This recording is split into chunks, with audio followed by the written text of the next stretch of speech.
The sound of a $5,000 crystal tumbler shattering against a mahogany wall silenced the entire room. In the penthouse suite of New York's most exclusive restaurant, Alistair Sterling, a man worth $300 billion, was shaking with rage. His empire was exactly 12 hours away from collapsing, and the 12 PhD graduates sitting around the table were staring at their laptops in terrified silence. They said the problem was impossible. They said the math didn't exist. But they didn't know that the person who held the solution wasn't sitting in a leather chair. She was standing in the shadows, holding a tray of dirty napkins, waiting for permission to speak. And when she finally did, she wouldn't just fix his code, she would destroy his entire understanding of power. The silence in the private dining room of the Obsidian was heavier than the humid New York air outside. Situated on the 90th floor of a super-tall skyscraper on Billionaire's Row, the room offered a panoramic view of Central Park, currently drowning in the twilight of a rainy Tuesday. But no one was looking at the view. Every set of eyes was fixed on Alistair Sterling. Alistair was 42, though tonight he looked 60. He was the founder of Sterling Dynamics, the conglomerate that effectively ran the modern world's logistics and quantum computing infrastructure. If a package moved from Shanghai to London, Sterling's algorithms guided it. If a bank transferred funds, Sterling's security encrypted it. But tomorrow morning at 8 a.m., Sterling Dynamics was scheduled to launch Project Ether, a revolutionary autonomous supply chain AI that was supposed to replace human oversight entirely. The stock market had already priced in the success. The pre-sales were in the trillions. There was just one catastrophic problem. The system didn't work. "Tell me that again," Alistair said. His voice was dangerously low, a rumble that vibrated through the massive oak table.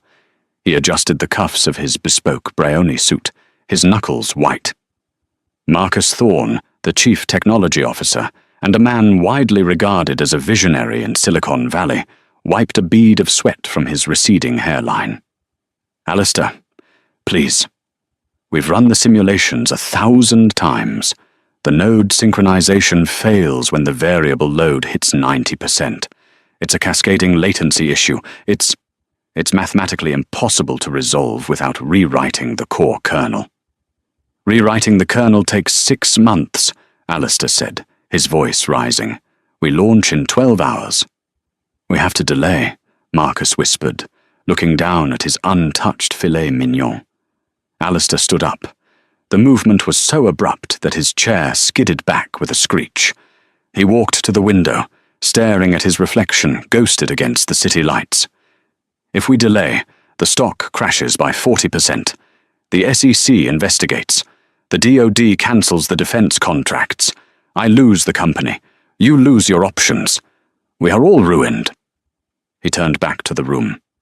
12 of the brightest minds in the world sat there. There was Julian, a double doctorate from MIT.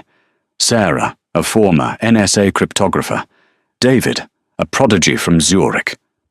Sterling paid them a combined salary of $30 million a year. "I am paying you for a solution," Alistair roared, slamming his hand on the table. The silverware rattled. "I don't want to hear about latency. I don't want to hear about node synchronization. I want the damn patch. Fix it." "We can't," Julian said, his voice trembling. "Sir, the logic loops. It's a paradox. The AI tries to optimize 2 conflicting routes simultaneously. It's like asking a car to go left and right at the exact same time. It crashes the system." Alistair grabbed his glass of scotch, a rare Macallan, aged 50 years, and hurled it across the room. Smash!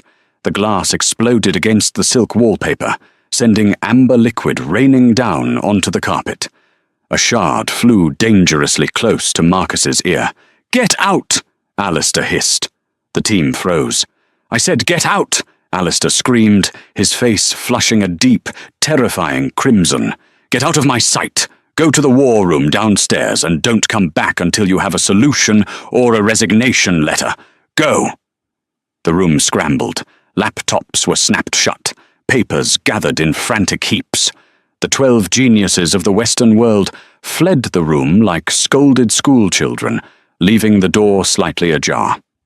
Alistair stood alone in the center of the room, his chest heaving. The smell of expensive alcohol and fear hung in the air. He was a man who had conquered every industry he touched, a man who had built an empire from nothing. And now he was going to lose it all because of a math problem.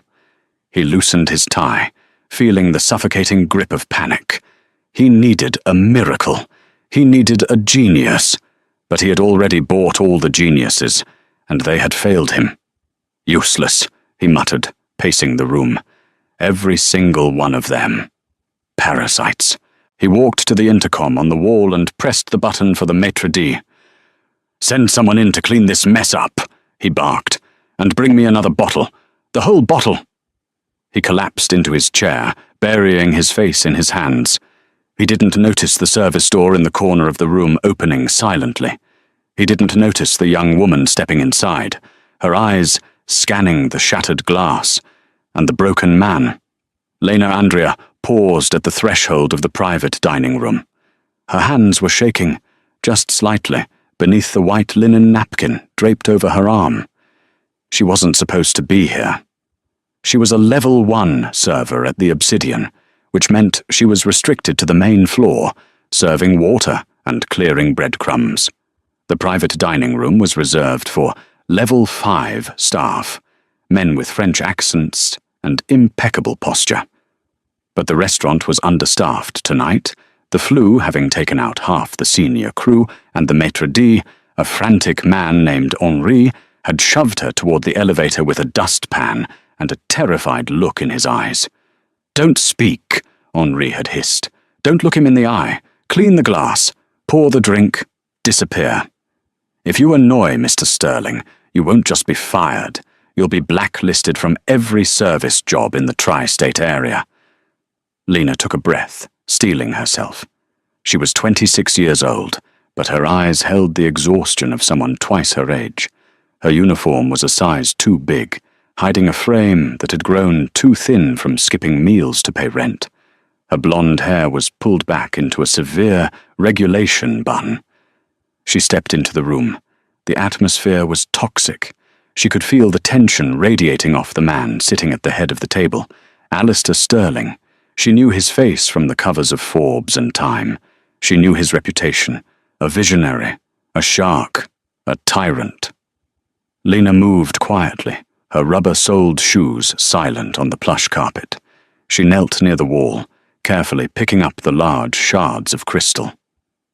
"Leave the bottle," Alistair grunted without looking up. He was massaging his temples, his eyes closed. "Yes, sir," Lena whispered. She placed a fresh glass and the heavy crystal decanter on the table near his elbow. She should have left then. That was the rule. Clean, serve, disappear. But as she turned to go, her eyes caught the glare of the presentation screen at the far end of the room. The fleeing executives had left the projector running. It was a complex network topology graph, a visual representation of the Project Ether algorithm. Red warning lights were blinking on the screen. Critical failure, optimization, loop detected. Sector 7G. Lena froze. Her heart hammered against her ribs. She stared at the equation, scrolling beneath the graph. It was a variation of the Dijkstra algorithm, modified for quantum superposition, intended to calculate the fastest supply route across dynamic traffic variables. But it was wrong. It wasn't just a bug. It was a fundamental architectural flaw in the heuristic weighting. They were trying to force a linear solution on a non-linear problem. "Sector 7G isn't the problem," she murmured, the words slipping out before her brain could stop them. "It's the redundancy filter in Sector 4. The room went dead silent. Lena gasped, her hand flying to her mouth. She hadn't meant to speak aloud. She had spent the last 3 years training herself to be invisible, to be a ghost, to be just a waitress who didn't know algebra, let alone quantum logistics. Slowly, terrifyingly, Alistair Sterling opened his eyes. He didn't turn his head immediately. He stared at the wall for a second, processing the fact that another human voice had dared to invade his misery. He swiveled his chair around. His eyes were like ice, piercing, cold, and exhausted. "What did you say?" he asked. His voice wasn't loud. It was soft, curious, and dangerous. Lena gripped her serving tray tight against her chest like a shield. Nothing, sir. I apologize. I was just talking to myself. I'll leave." She backed away toward the door. "Stop!" Alistair commanded. Lena froze. "Sir, I really need to get back to the floor. Henry will—" "I don't care about Henry," Alistair said, standing up. He walked toward her, towering over her. He smelled of expensive cologne and ozone.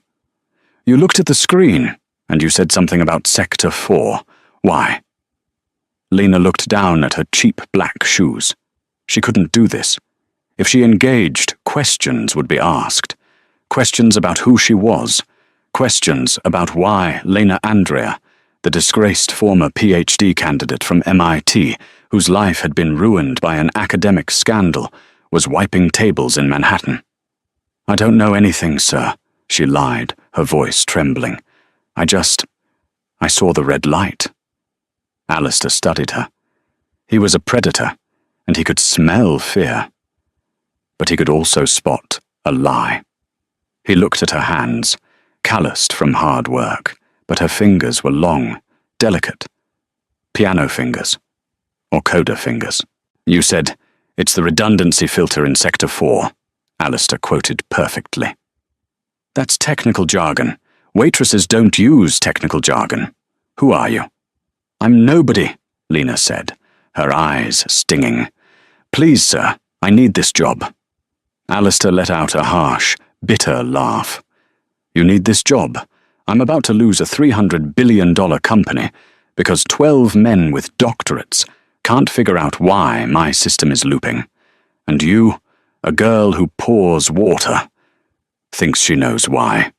He gestured aggressively toward the screen. "Go ahead then. Humor me. I've got 10 hours until I'm bankrupt. I might as well be entertained." "Sir, I can't—" "Look at it!" Alistair shouted, his patience snapping. "If you know something, say it, or get out and let me drown in peace." Lena looked at the man. He was desperate. Beneath the arrogance, she saw the same panic she felt every month when rent was due. She looked at the screen again. The code was messy, bloated. It looked like Marcus Thorne's work, flashy but unstable. She remembered the nights in the lab at MIT, before everything went wrong. Before her professor, Dr. Aris, had stolen her thesis and framed her for data manipulation to cover his tracks. She remembered the beauty of pure logic. She walked past Alistair. She put the tray down on the mahogany table. She walked up to the whiteboard next to the screen, where Julian had been frantically scribbling equations in red marker. She picked up a black marker. "Your team is trying to solve the traveling salesman problem using a static grid," Lena said, her voice changing. The tremble was gone. It was replaced by the cool, analytical tone of an expert. "But the supply chain isn't static. It's fluid." She uncapped the marker. "The glitch in Sector 7G is a symptom, not the disease. The system loops because it's waiting for a confirmation from Sector 4 that never comes, because you have a redundancy filter blocking false positives that aren't actually false." She drew a quick, sharp line through the complex equation Julian had written. "You don't need to rewrite the kernel," she said, writing a new, streamlined string of logic notation next to it. "You just need to bypass the filter using a recursive loop, like this." She wrote for 30 seconds. The marker squeaked against the board. Alistair watched her. He didn't understand the specific syntax. He was a business builder, not a coder. But he recognized the confidence. He recognized the flow. It was the way a master pianist attacked a concerto. She capped the marker and stepped back. "If you inject that patch into the subroutine, the latency will drop to 0. The paradox resolves itself because you're allowing the AI to make a best guess and correct it later, rather than waiting for perfect certainty. She turned to face him. The adrenaline was fading, and the fear was rushing back. She realized what she had done. She had just exposed herself. Alistair was staring at the whiteboard. He pulled out his phone. "Get Marcus back in here," Alistair said, into the phone, his eyes never leaving Lena's face. "Now, run and tell him to bring his laptop." He hung up. He looked at Lena, really looked at her, for the first time. He saw the frayed collar of her uniform, the dark circles under her eyes. "What is your name?" he asked softly. "Lena," she whispered. "Lena who?" "Just Lena." The door burst open. Marcus Thorne rushed in, breathless, his tie askew. "Alistair, what is it? Did you call legal?" "Look at the board," Alistair commanded. Marcus squinted at the whiteboard, adjusting his glasses. He looked annoyed. "Who wrote this scrawl? It's... Wait!" Marcus froze. He stepped closer. His eyes widened. He traced the line of logic Lena had written. His mouth opened slightly. He pulled out his laptop, typing furiously, running a simulation of the logic on the board. A minute passed. The only sound was the clicking of keys and the rain against the window. "Well?" Alistair demanded. Marcus looked up, his face pale. He looked from the board to Alistair, and then, with confusion, to the waitress standing in the corner. It works," Marcus stammered. "The simulation cleared. The loop is gone. Efficiency is up to 99.8%. He looked at Alistair in shock. "How did you come up with this?"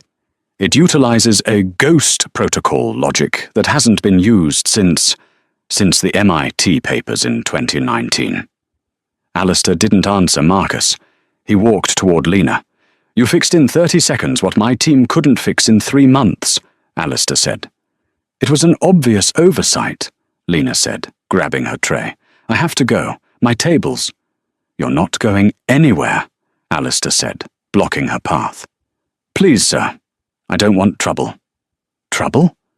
Alistair laughed, a sound of pure relief. "You just saved a $300 billion launch. You're not a waitress, Lena. Who are you, really?" Lena's grip tightened on the tray. "I'm just someone who reads a lot, Mr. Sterling. Now please, let me work." "No," Alistair said.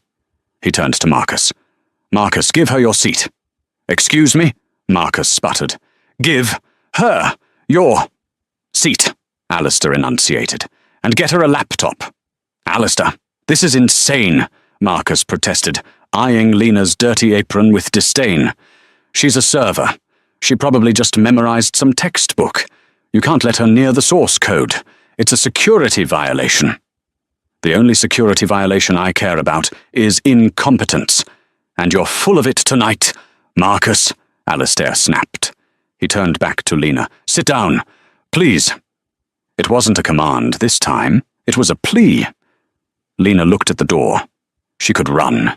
She could leave right now, disappear into the kitchen, grab her bag, and never come back. She could keep her secret safe. She could keep hiding from the past that had destroyed her. But then she looked at the code on the screen. It was Project Ether. It was the kind of system she had dreamed of building before Dr. Aris took everything from her. It was beautiful, and it was broken, and she knew she could make it sing. She looked at Marcus Thorne, the man who was sneering at her. And suddenly, she felt a spark of anger. She was tired of cleaning up other people's messes. Lena Andrea set the tray of dirty napkins down on the expensive table. She untied her apron, letting it fall to the floor. She sat down in the leather chair. "I don't need his laptop," Lena said, her voice steady. "I need terminal access. And I need a coffee. Black. 2 sugars." Alistair Sterling smiled. It was the first time he had smiled in months. He looked at Marcus. "You heard the lady? Get her a coffee." The private dining room had been transformed into a makeshift command center. The remains of the filet mignon were gone, replaced by tangled server cables, 3 additional monitors, and a whiteboard covered in Lena's sharp, angular handwriting. Lena sat at the head of the table, Alistair's seat. For the last 3 hours she hadn't spoken a word that wasn't a command. "Julian, reroute the TCP IP stacks through the virtual cluster," she said, her fingers flying across the mechanical keyboard Marcus had reluctantly provided. "Sarah, I need you to decrypt the handshake protocol on the legacy server. It's bottling the traffic." The team of 12 PhDs, the same ones who had looked at her with confusion an hour ago, were now moving with the desperate obedience of soldiers following a general who finally knew the way out of an ambush. Alistair stood by the window, watching her. He had seen CEOs run companies, he had seen generals run armies, but he had never seen anyone interact with a machine like this. It wasn't typing, it was a conversation. She anticipated the system's failures before they happened. "She's incredible," whispered Julian, standing next to Alistair. "The way she stacks the heuristic layers, it's like she can see the electricity." "She's a waitress, Julian," Marcus Thorne spat from the corner of the room. He wasn't helping. He was pacing, scrolling furiously on his tablet, making hushed phone calls. He looked like a man whose kingdom was being dismantled brick by brick. "She's saving your stock options, Marcus," Alistair said without looking at him. "Shut up and let her work." "We're close," Lena said suddenly. Her voice was hoarse. She grabbed the cold cup of coffee and took a sip without looking away from the screen. "The patch is stable. I'm initiating the compile sequence for the alpha build. If this holds, you launch on time." The room held its breath. On the main screen, a progress bar appeared. "Compiling. 20%, 45%, 70%. Come on," Alistair whispered. 99%. The screen flashed green. Compilation complete. System optimal. A cheer erupted in the room. Sarah high-fived David. Julian slumped into a chair, laughing with relief. Alistair felt a weight lift off his chest that was so heavy he almost felt lightheaded. They had done it. "Wait," Lena said. The cheer died instantly. Lena wasn't celebrating. She was leaning closer to the screen, her eyes narrowed. She typed a quick command line query. "What is it?" Alistair asked, stepping forward. "It's green. It works." "The logic loop is fixed," Lena said slowly. "But look at the data outflow. Sector 9. She pointed to a small, oscillating graph in the corner of the dashboard. It was barely moving, but to a trained eye, it was wrong. "There's a leak," Lena said. "Someone isn't just trying to crash the system. Someone inserted a siphon. Every time a transaction is processed, 0.01% of the data, proprietary user data, is being copied and sent to an external server." Alistair's face went cold. "Corporate espionage." "Who?" "I'm tracing the IP now," Lena said. Her fingers blurred. "It's bouncing. Cayman Islands, Russia, Shenzhen, back to New York." She hit the enter key. "The signal is coming from inside the building," Lena said, her voice chillingly calm. She spun the laptop around. "Mr. Sterling, this wasn't a glitch.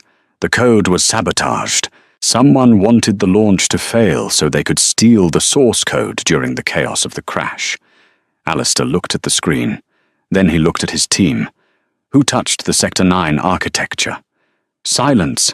Then a voice cut through the room like a knife. It was her. Everyone turned. Marcus Thorne was standing in the center of the room, pointing a trembling finger at Lena. "What?" Alistair asked, frowning. "Don't listen to her, Alistair," Marcus said, his voice gaining confidence. "She planted that siphon. Just now. While she was fixing the code. It's a classic Trojan horse." "That's absurd," Lena said, standing up. "I just saved the kernel. Why would I—" "Because you're a fraud," Marcus interrupted. He walked to the main projector and plugged in his tablet. "I knew I recognized you. It took me a few hours to dig through the sealed academic records, but I found it." A new image popped up on the giant screen. It was a mugshot, or rather, a university disciplinary photo. It was Lena, younger, looking terrified. Headline: Mid-doctoral candidate, expelled for data falsification and grant fraud. The room gasped. Meet Lena Andrea, Marcus sneered, pacing around her like a prosecutor. Once the brightest star in the MIT Comp Sci department, until 3 years ago, when she was caught faking the results of her quantum logistics thesis to secure a $2 million grant. She was expelled, stripped of her credentials, and sued by the university. Marcus turned to Alistair. She's not a genius, Alistair. She's a con artist, a disgraced academic who lied to get ahead. And now she's sitting at your computer with access to the most valuable source code on Earth. Marcus slammed his hand on the table. She didn't fix the system. She unlocked it so she could rob you blind. The accusation hung in the air, heavy and suffocating. Alistair looked at the screen, at the photo of the young, scared girl under the harsh headline. Then he looked at Lena. She wasn't defending herself. She had gone pale, her posture collapsing slightly. It was the look of someone who had been running from a ghost, only to have it finally tackle her. "Is it true?" Alistair asked. His voice was devoid of the warmth he had shown moments ago. He was the billionaire again, the man who protected his empire. "Lena," Alistair repeated, sharper. "Is it true? Were you expelled for fraud?" Lena looked up. Her eyes were wet, but her chin lifted. "I was expelled. Yes." "Get security," Marcus barked at Julian. "Get her out of here before she uploads anything else." "Wait!" Lena shouted. Her voice cracked, desperate. "I didn't plant the siphon. Marcus is lying." "I'm lying?" Marcus laughed, a cruel, incredulous sound. "I'm the CTO of Sterling Dynamics. You are a disgraced waitress with a record of lying for money. Who do you think he's going to believe?" "I solved the loop," Lena pleaded, looking directly at Alistair. "Marcus couldn't do it. None of them could. If I wanted to sabotage you, I would have let the system crash tomorrow morning. Why would I fix it just to steal data I could have taken from the wreckage? To be the hero," Marcus countered smoothly. "To get hired, to get inside. It's the long con." Alistair rubbed his face. He looked at the code Lena had written. It was brilliant. It was elegant. It didn't look like the work of a fraud. But the news article, the reputation. "Code doesn't lie," Alistair said quietly. "But people do." He walked over to Lena. "Step away from the computer." "Sir, please. Step away." Lena stepped back, her hands shaking. She felt the familiar crushing weight of injustice. It was happening again, just like with Dr. Orris. "Marcus," Alistair said, "check the logs. If she planted a siphon, there will be a timestamp." Marcus froze, just for a split second. A micro-expression of panic flitted across his face before he masked it with arrogance. I can't check the logs deeply while the system is compiling," Marcus lied. "It might destabilize the build. We should just hand her over to the police and wipe the machine." Lena saw the hesitation. She saw the sweat on Marcus's upper lip. And suddenly, the pieces clicked. The bloated code, the oversight in Sector 4, the resistance to her help, the immediate accusation. "It wasn't me," Lena said softly. Then, louder. "It wasn't me. It was him." She pointed at Marcus. "Excuse me," Marcus sputtered. "You didn't want me to touch the computer because you knew I'd find it," Lena said, her voice gaining strength. She walked back toward the table, ignoring Marcus's flinch. "The siphon isn't new. It's been there for months. That's why the system was lagging. That's why the latency was high. The glitch was just a side effect of the data theft you were already running." "That is insanity!" Marcus yelled. "Alistair, are you going to listen to this criminal?" "Prove it," Alistair said. He wasn't looking at Marcus. He was looking at Lena. "You have 1 minute. Prove he did it, or you go to jail." "I can't prove it without the logs," Lena said. And he says we can't open them. I don't care what he says, Alistair said. This is my company. Open the logs. Lena lunged for the keyboard. No, Marcus shouted. He physically moved to block her, grabbing her arm. Security! Get in here! Alistair didn't call security. He moved faster than a man of his size should be able to. He grabbed Marcus by the collar of his expensive suit and shoved him hard against the wall. If you touch her again, Alistair snarled, his face inches from Marcus's, I will throw you out of that window. He released Marcus and turned to Lena. Type, Lena typed. She bypassed the standard admin tools and went straight into the kernel history, the black box of the code. Here, she said, pointing to the screen. Lines of code scrolled by.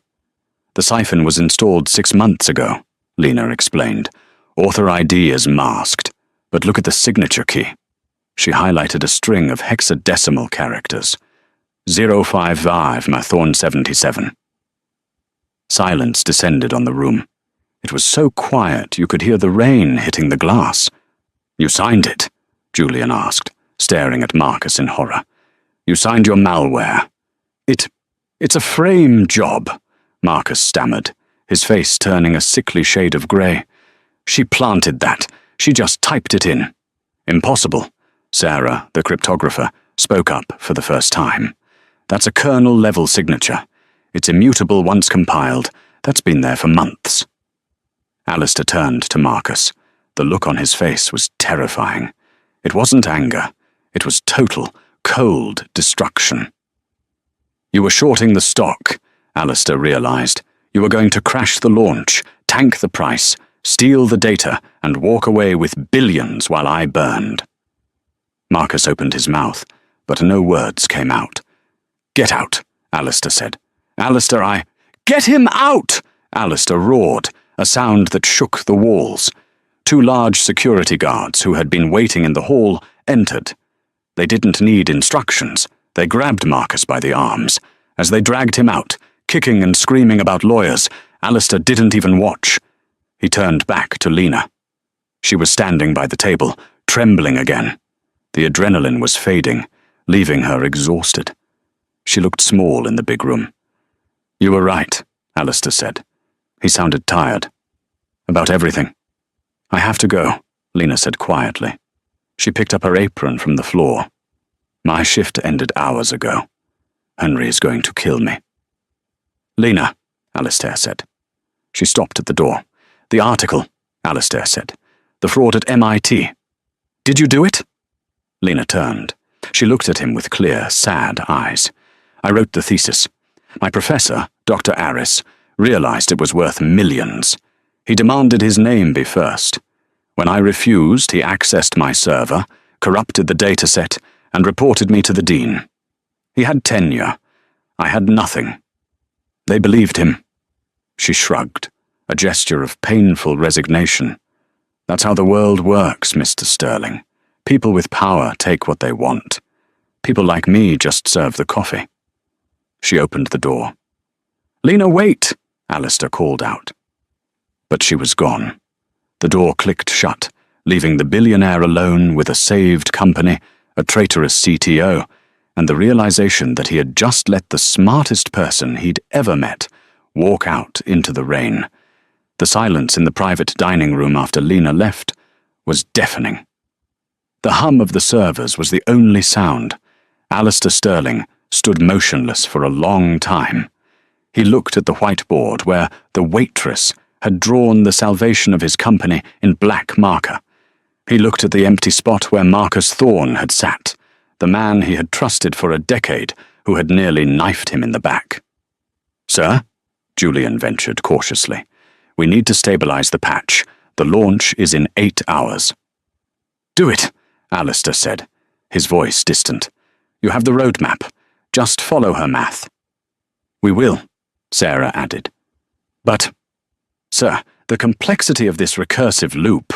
If we hit another snag, we don't understand the underlying theory. We're just copy-pasting her logic. If it breaks again, we can't fix it. Alistair realized she was right. They were technicians. Lena was the architect. He grabbed his coat. "Keep it running. I'm going out." "Out? Sir, the press will be downstairs in 3 hours." "Then I have 3 hours," Alistair said, striding out the door. He marched into the main restaurant floor. It was closing time. The lights were dimmed. Staff were stacking chairs. He found Henri, the maitre d', in the kitchen, berating a busboy. "Henri," Alistair said. Henri jumped, spinning around. "Mr. Sterling, I am so sorry about earlier. That girl, she violated protocol. I assure you, she has been dealt with." Alistair felt a cold pit in his stomach. "Dealt with?" "Fired," Henri said, puffing out his chest as if expecting a medal.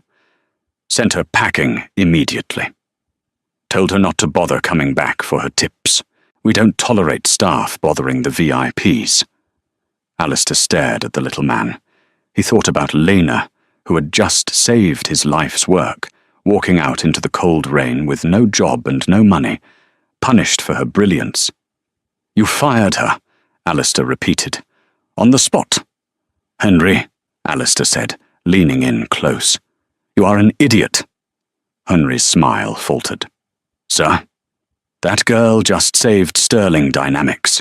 She is worth more than this entire building." Alistair straightened his tie. "You're fired, Henri. Effective immediately. Get out of my restaurant." Henri gaped, sputtering. Alistair didn't wait. He walked over to the employee lockers. He saw a young woman, another server, crying softly as she changed her shoes. "Excuse me," Alistair said, gentle. The girl looked up, terrified. "I didn't do anything." "I know. You're friends with Lena, aren't you?" The girl nodded. "Where does she live?" I can't tell you. She values her privacy. She's had trouble with stalkers before, from her old university." Alistair pulled a wad of cash from his pocket, everything he had on him, easily $2,000. He placed it on the bench. "I am not going to hurt her," Alistair said. "I need to apologize, and I need to offer her a job. Please." The girl looked at the cash, then at Alistair's desperate eyes. She grabbed a napkin and scribbled an address. "It's in the Bronx," she whispered. "It's not a nice area. Please be careful with her. She's fragile." The rain was coming down in sheets as Alistair's armored limousine navigated the potholes of the South Bronx. The scenery changed from glass skyscrapers to brick tenements with barred windows. The car stopped in front of a crumbling building. "Wait here," Alistair told his driver. "Sir, this is a red zone," the driver warned. "Let me come with you." "No, I need to do this alone." Alistair stepped out, his Italian leather shoes instantly soaking in a puddle. He walked up the graffiti-covered steps and found the buzzer for 4B. It was broken. He pushed the front door open. The lock was busted too. He climbed 4 flights of stairs that smelled of mildew and old cooking oil. He found door 4B. He could hear a violin playing inside. It was a sad, complex melody. Bach, he thought. He knocked. The music stopped. "Who is it?" Lena's voice, muffled, scared. "It's Alistair Sterling." Silence. Long, heavy silence. Then, the sound of a chain sliding. The door opened a crack. Lena stood there, dressed in an oversized grey sweatshirt and sweatpants. Her hair was down, wet from the rain. She looked even younger than she had in the uniform. "What do you want?" she asked. "Did Marcus send the police?" "Marcus is in federal custody," Alistair said. "I pressed charges for corporate espionage 10 minutes ago." Lena's shoulders sagged. She opened the door wider. The apartment was tiny, a studio the size of his bathroom, a mattress on the floor, a hot plate. But the walls were covered in paper. Mathematical proofs, code snippets, diagrams taped together to form a wallpaper of genius. And in the corner, a cheap electric violin. "I came to apologize," Alistair said, stepping inside awkwardly. He felt massive and intrusive in the small space. "And to thank you." You're welcome, Lena said, sitting on the edge of the mattress. Can you leave now? No, Alistair said. I can't. My team is good, Lena. But they aren't you. They're copy-pasting your work. If something shifts during the launch, we're dead. I need you. I can't help you. I'll pay you, Alistair said fast. Whatever you want. 500,000? $1 million? Name the price. Lena laughed, a dry, humorless sound. You think this is about money? Look at me, Mr. Sterling. I'm eating instant noodles. Of course I need money. But I can't work for you. Why? Because of the fraud accusation? I don't care. I know you didn't do it. It doesn't matter what you know. Lena stood up, her eyes flashing. It matters what the industry knows. Do you know who the head of the National AI Ethics Board is? The board that has to certify Project Ether before it goes live tomorrow? Alistair froze. He knew exactly who it was. Dr. Aris, Alistair whispered. Dr. Aris, Lena confirmed bitterly. The man who ruined me. If he sees my name on your payroll, if he sees me anywhere near that code, he won't just fail the certification. He will bury your company. He will claim you're employing a known fraudster to compromise national security. He has the power to revoke your license. She walked to the window, looking out at the rain. I am radioactive, Alistair. I touch your company, and it dies. That's why I hide. That's why I wait tables, because it's the only place he can't find me. Alistair stared at her. The injustice of it made his blood boil. A man like Aris, a thief with a PhD, sat in a tower judging the world, while the true genius lived in a box. So you're just going to let him win? Alistair asked. Forever? I don't have a choice. Yes, you do. Alistair walked over to her. He didn't touch her, but he stood close enough to shield her from the drafty window. Come with me, he said. I told you he's going to be at the launch tomorrow, Alistair said. He's the auditor. He's coming to inspect the code. Lena turned pale. Then you're definitely screwed. If he sees the patch I wrote, he'll recognize the style. He knows how I code. He'll claim it's his, or he'll claim I stole it from him.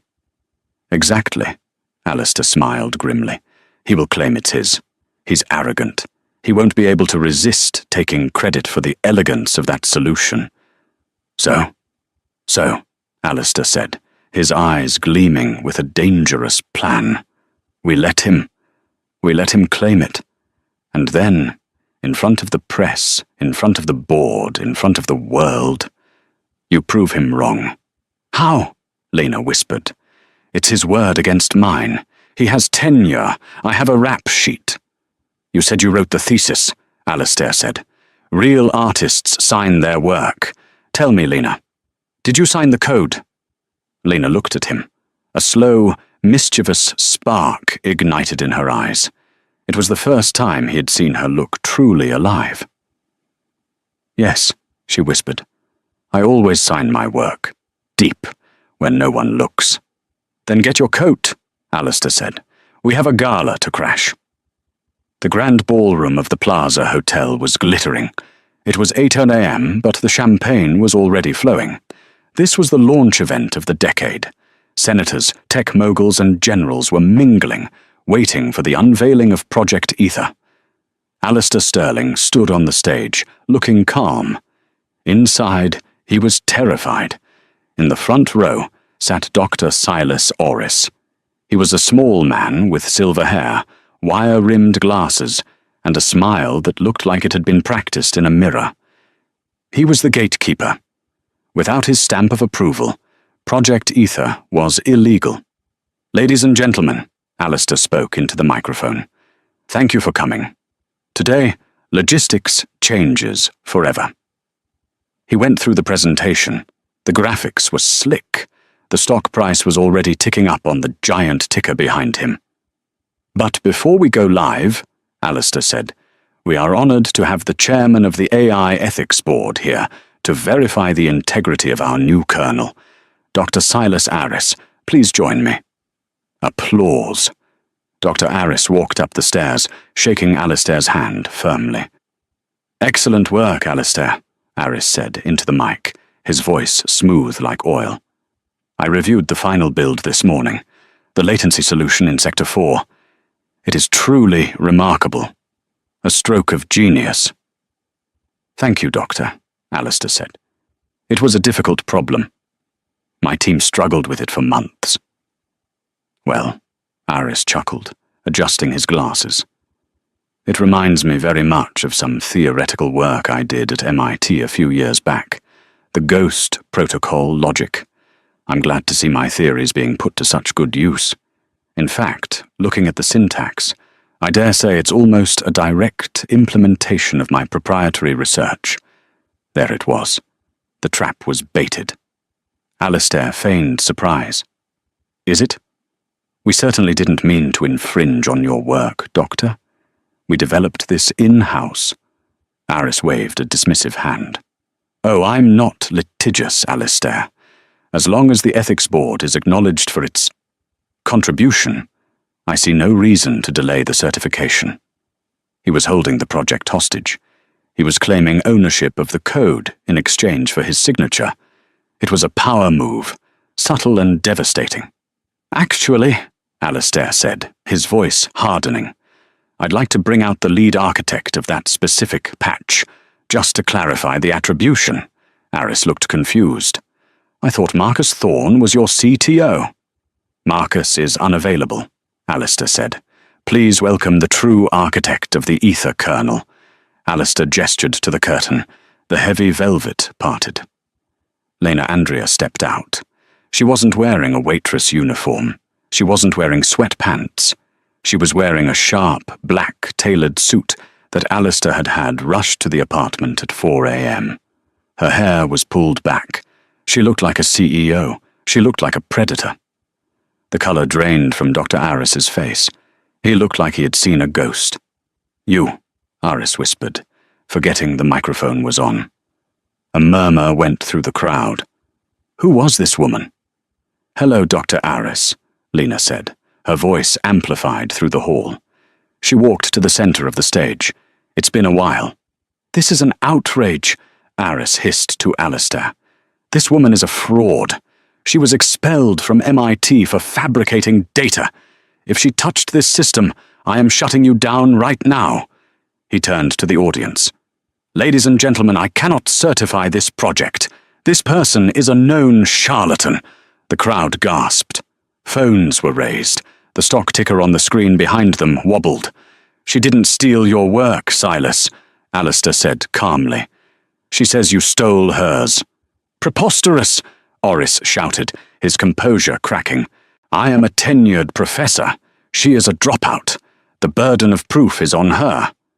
"Actually," Lena said, stepping up to the podium computer, "the proof is in the code." She typed quickly. The giant screen behind them shifted from the logo to the raw command line of the code. "Dr. Aris claims the ghost protocol logic is his," Lena said to the audience. "He claimed the same thing about my thesis 3 years ago. He said he wrote the algorithms, and that I merely falsified the data to make them look better." She turned to Aris. "If you wrote this code, Doctor, you must know about the dead man's switch." Aris blinked. "The what?" "The cryptographic signature," Lena said. "Every coder has a fingerprint. You can steal the logic, you can steal the variables, but you can't steal the style." She looked at the screen. "In the Sector 4 patch, the one you just praised as your own work, I embedded a hidden variable sequence. It governs the load balancing." Lena typed, "Run decipher or no sourced. Key. Truth." On the giant screen, the lines of code began to shift.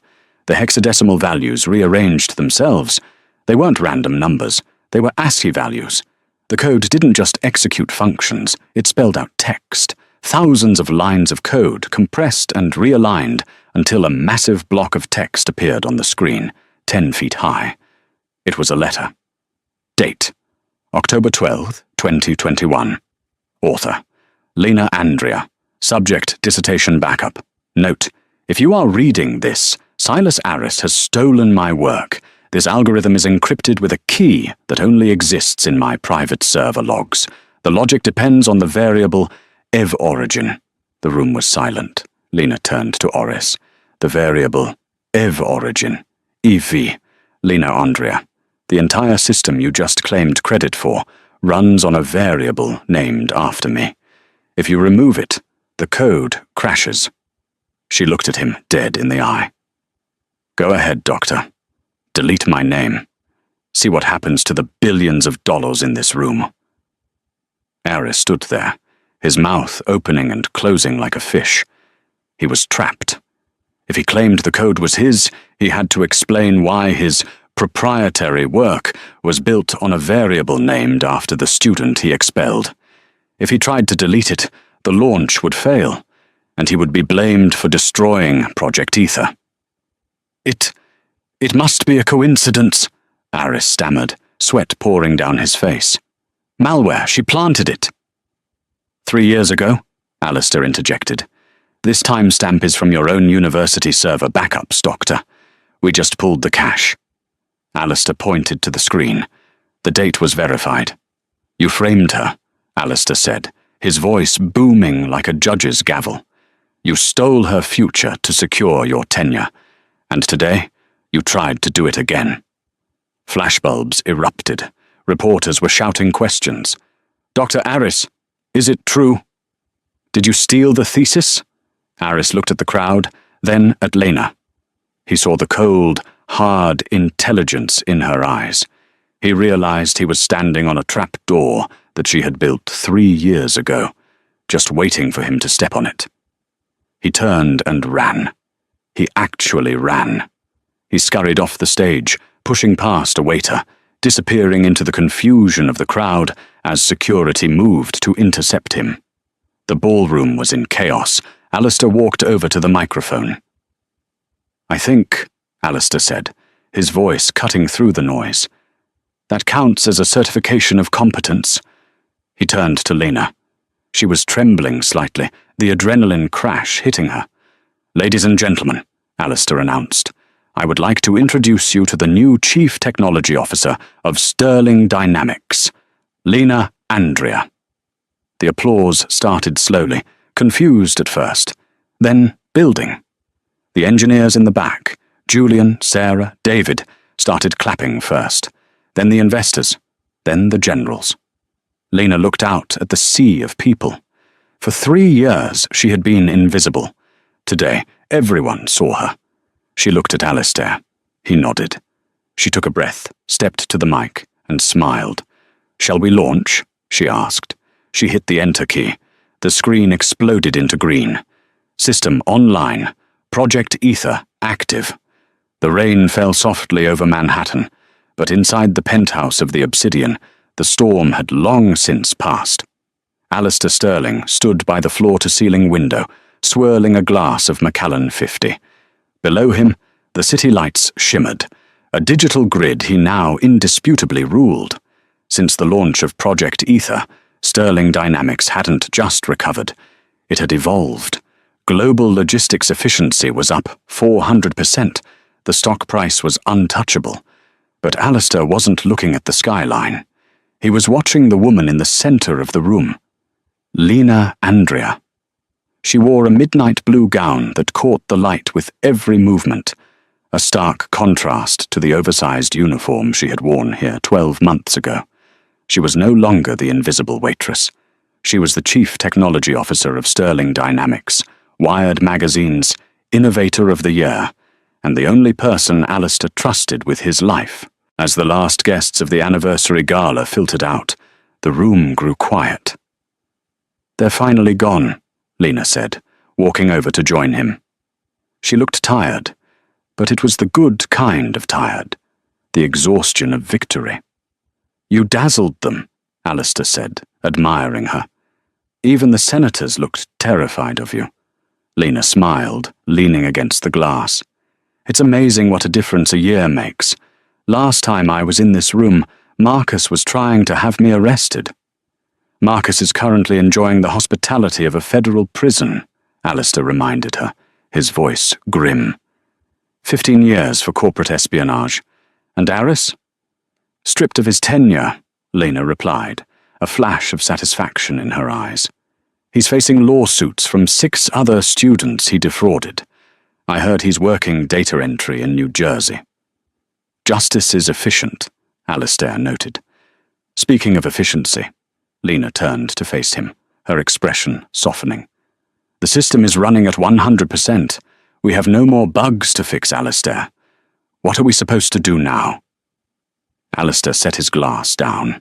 He stepped closer, closing the distance between them. The professional boundary had evaporated months ago, replaced by a partnership that was electric and terrifyingly real. You saved my company, Lena, he said quietly, but you know that's not why I kept you around. Oh, she raised an eyebrow, playful, yet vulnerable. I thought it was for my coding. I kept you because you were the first person in 20 years who didn't tell me what I wanted to hear, Alistair said, brushing a stray lock of hair from her face. You saw a desperate man throwing a tantrum, and you handed him a reality check. You didn't just fix the code. You fixed the architect. Lena's breath hitched. Logic dictates that I should argue with you. Forget logic, Alistair whispered. He leaned in, and when he kissed her, it wasn't desperate. It was calculated, precise,